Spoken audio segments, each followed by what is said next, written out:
এ কোন ঝামেলায় পড়লাম ঠাকুর। সেই যে তোমাদের দেখিয়েছিলাম ছাদ বাগানে দুটো স্ট্রবেরি পেকে লাল টুকটুকে হয়ে আছে, সমস্যা সেটা নিয়েই তখন ওই সকাল 9টা মতো বাজে।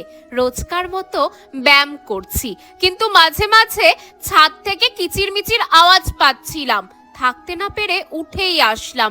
তারপর দেখি এই অবস্থা, আমার ছাদ বাগানে হামলা হয়েছে। সব দোষ রিমি ঋষির। জানে নিজেরা চাইলে পাবে না, তাই পাড়ার বাকি বাচ্চাদেরও ডেকে এনেছে। আমাকে দেখতে পেয়েই ওরা বলতে শুরু করেছে, রিয়া দিদি একটা স্ট্রবেরি দাও না, খাবো। গাছে আছেই মাত্র দুটো স্ট্রবেরি, তার উপর দুদিন পর বাড়িতে পুজো, ভেবেছি গাছের প্রথম ফল পুজোতে দেব। ওরে বাবারে, পাগল করে দিল এরা। কি করি এবার তোমরাই বলো, স্ট্রবেরিগুলো মনে হচ্ছে আর বাঁচাতে পারবো না।